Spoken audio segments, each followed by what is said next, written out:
Istri marah, diam. Ngomel, diam. Biar kau jelaskan, tidak masuk di akalnya. Apalagi kalau perempuan sudah bilang pokoknya, kau diam saja. Diam. Dijelaskan satu, muncul pertanyaan dua. Dijelaskan selesai dua, muncul pertanyaan tiga. Selesai semuanya, dia ungkit lagi 3 tahun yang lalu. Ini perempuan ini begini nih. Makanya rumus diam, kalau perlu makan obat tidur. Rabbana ya Rabbana, Rabbana ya Rabbana, Rabbana ya Rabbana, Rabbana ya Rabbana, Rabbana ya Rabbana.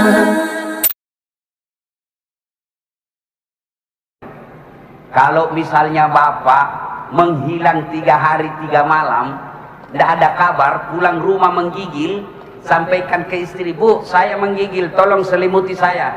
Kira-kira apa jawaban istri bapak? Apa langsung diselimuti? Tidak, diinterogasinya dulu kita, Pak. Dari mana kau, mana handphonemu, pulang-pulang menggigil? Khadijah tidak. Berarti perempuan-perempuan malam ini, jika kalian mau hijrah, kalian mau memperingati tahun baru Hijriah, jadilah istri seperti istrinya Rasulullah ketika diperintah suaminya tidak banyak nanya. Oh, kenapa bilang wah susahnya? Ini perempuan sekarang banyak dia jadikan suaminya tahanan kota. Baru 1 jam keluar, di mana kau, Pak? Saya di kantor. Bohong. Saya di kantor. Bohong. Coba kirim fotomu. Nih. Ada bapak-bapak di sini takut sama istrinya? Ada. Berhenti kau jadi laki-laki. Masa takut sama istri? Jadi Ustaz tidak takut sama istri. Ngapain saya mau takut sama istri? Cuma istriku lebih berani dari saya. Bu, Ibu, Bu, bulan ini jadilah istri seperti Khadijah. Apa sifatnya Khadijah? Khadijah selalu berpenampilan cantik dan menarik di depan suaminya. Besok Bu mulai cantik. Coba jangan juga salah tafsir. Mantan-mantan sudah dengar ceramah begini, besok mau pulang suaminya dikuncir 3 rambutnya. Pakai baju renang, selop tinggi, pulang suaminya langsung astagfirullah, kesurupan istriku. Yang proporsional. Lain kali kita bahas soal istri, karena ini kita cerita tahun baru. Nah sudah, Nabi kemudian mendakwakan Islam, tapi mendakwanya hanya japri, jaringan pribadi. Yang didakwai hanya keluarga-keluarga dekat. Yang diislamkan hanya mereka yang betul-betul dekat dengan Rasulullah. Maka dari kaum wanita, pertama masuk Islam Khadijah. Dari kaum tetua, sahabat Nabi yang pertama masuk Islam Abu Bakar Siddiq. Dari golongan muda Ali bin Abi Thalib. 3 tahun Nabi dakwah. Awal-awal 3 tahun Nabi dakwah, berapa saja pengikutnya? 11 orang. Di Nanggro Aceh Darussalam ini ada enggak kira-kira ulama 3 tahun dakwah pengikutnya cuma 11 orang? Ada. Kalau saya dakwah 3 tahun 11 orang yang ikut, berhenti saya jadi ustaz. Apa ini pekerjaan? 3 tahun kita dakwah cuma 11 orang yang ikut. Rasulullah awal dakwah, siapa yang mengikuti mereka? Bukan kepala dinas, bukan bangsawan. Siapa golongan yang pertama mengikuti Islam? Kaum hamba sahaya.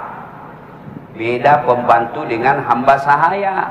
Kalau pembantu digaji tiap bulan, pembantu punya hak asasi, tapi hamba sahaya hak milik, tidak punya hak asasi. Hamba sahaya itu ya hak milik. Sama misalnya bapak punya handphone, namanya bapak punya handphone, terserah mau dibanting, mau direndam, mau dijual, terserah. Kenapa? Bapak punya, itu nama budak.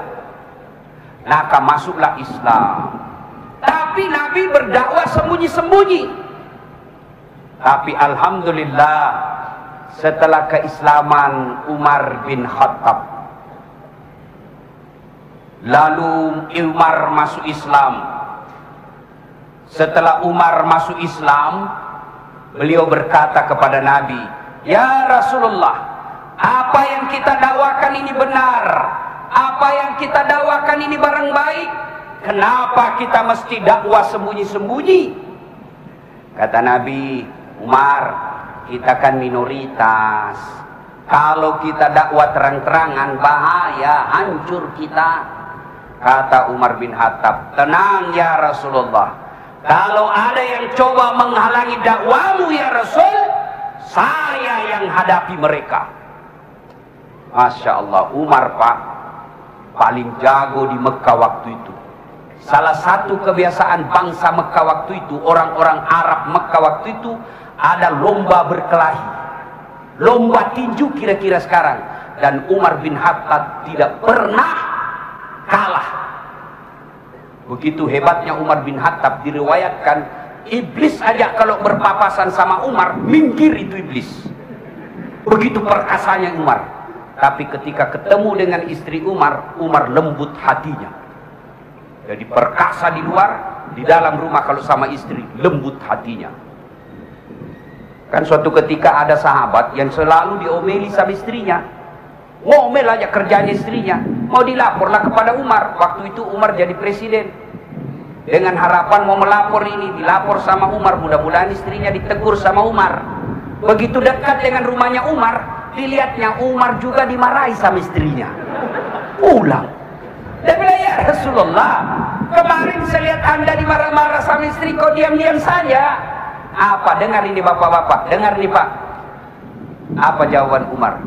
"Begitulah cara saya berterima kasih kepada istriku yang telah hamil, melahirkan dan membesarkan anak." Bu Ibu, Bu, halo Ibu, masih ingat waktu hamil Ibu? Enak enggak? Susahnya 11 bulan menderita, 9 bulan. Sudah mau keluar. Bu Ibu, Ibu, ada enggak ibu-ibu hamil tengkurap? 7 bulan hidur tengkurap, 9 bulan ibu tidak tengkurap, tahan. Bapak-bapak 1 minggu saja tidak tengkurap, pusing. Itulah hebatnya itu. Ibu, masih ingat waktu melahirkan? Ada enggak ibu-ibu melahirkan senyum?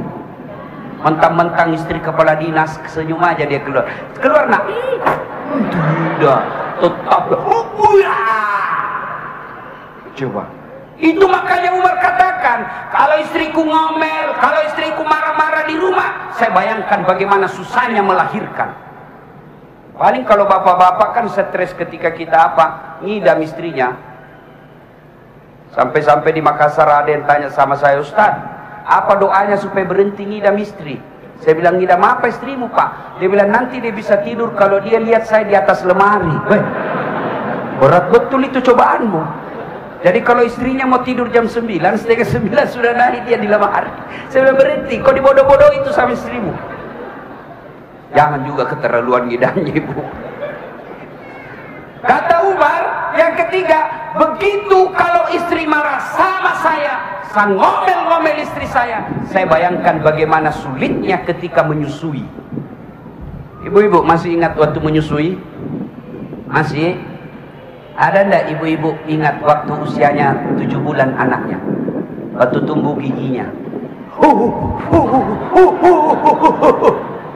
Begitu digigit ada yang itu, kok gigit saya? Lepas dah. Coba. Makanya bapak-bapak tahun Hijriah ini muliakan istrimu.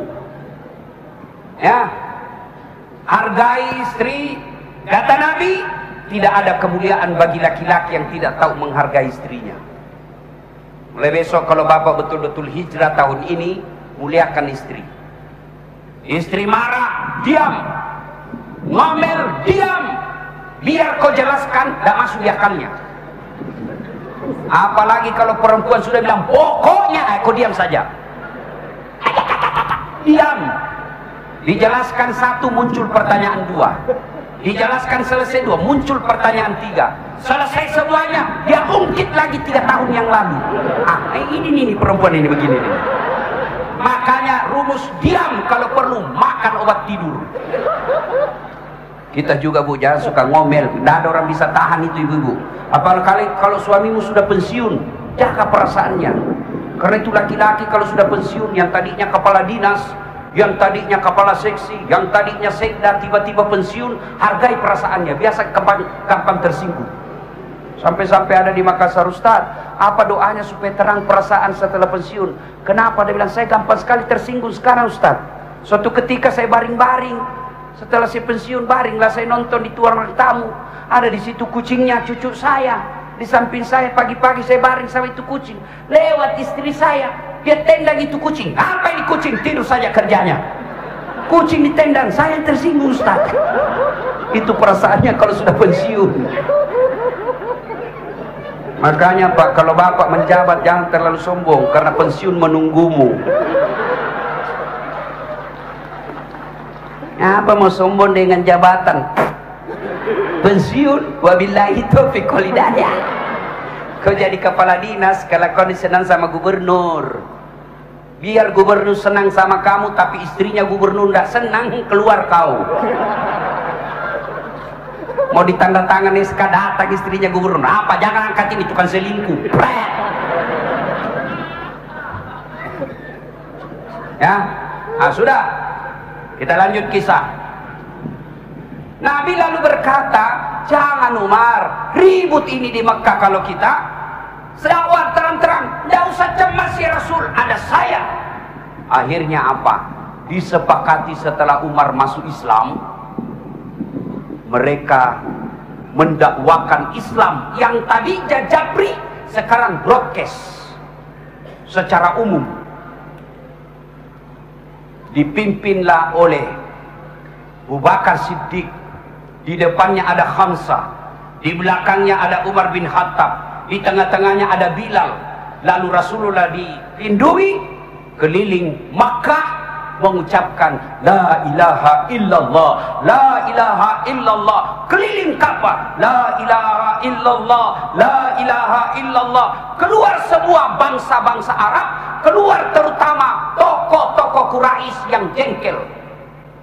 Abu Jahal berkata, wah sudah kurang ngajar ini. Abu Jahal mau keluar, kita habisi mereka. Ditahan sama Abu Lahab. Mas bro, jangan lagi cari di kitab Mas bro, ini bahasanya dasar latif. Mas bro, kita habisi mereka, kata Abu Jahal. Ditahan sama Abu Lahab. Sadar kok bos, kenapa? Itu ada Hamzah sama Umar di dalam, kok bisa lawan itu orang dua? Makanya ulama itu penting juga cari preman, temani. Jangan kau musuhi preman, kau juga preman, lindungi itu Ustaz. Polisi lindungi itu Ustaz, jangan malah ditangkapi.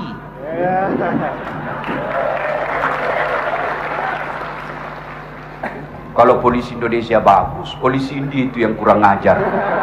Nanti mau habis baru selesai 3 jam film tidak pernah muncul-muncul. Begitu mau selesai film baru dia muncul. Ini polisi India ini, Mr. Vijay. Kalau polisi Indonesia baik, jangan musuhi polisi, jangan musuhi polisi. Ribut hidup kita kalau tidak ada polisi. Bayangkan kalau rumah kita dihancurkan, istri diperkosa, anak kita dibunuh, harta kita dijara, datang ke polisi, tolong Pak polisi cari pelakunya. Apa kata polisi? Mohon maaf, baru saja Polres bubar. Jangan musuhi polisi. Saya pergi ceramah, macet, tidak bisa gerak mobil saya, siapa yang saya cari? Penghafal Quran? Bukan. Saya baca Yasin 3 kali, tidak goyang-goyang mobilku. Siapa yang saya cari? Polisi lalu lintas. Makanya jangan komulusi polisi. Pun kalau ada yang minta-minta uang di jalan, nah kita doakan dia kembali ke India. Ya, akhirnya apa? Dakwalah Islam mulai seterang-terangan. Yang tadinya sembunyi-sembunyi didakwakan secara terang-terangan. La ilaha illallah, tidak Tuhan selain Allah, jangan sembah kecuali Allah. Marah Abu Jahal, marah Abu Lahab, marah Abu Sofyan. Ini tokoh-tokoh Arab waktu itu. Kenapa mereka membenci Nabi? Apa karena membenci Islam? Tidak, karena mereka sombong. menolak kebenaran, menganggap remeh Nabi. Dia katakan, siapa lu Muhammad? You anak baru kemarin, saya senior, you baru-baru, masa kau mau menjadi bos? Ini biasa di kantor gubernur banyak begini. Dia bilang, siapa itu? Baru masuk, mau dipromosi. Saya ini sudah 15 tahun tidak dipromosi. Betul ini yang baru masuk dipromosi. Kenapa? Otaknya Pentium 4, cepat loading. Kamu 15 tahun, otakmu Pentium 1, lambat loading.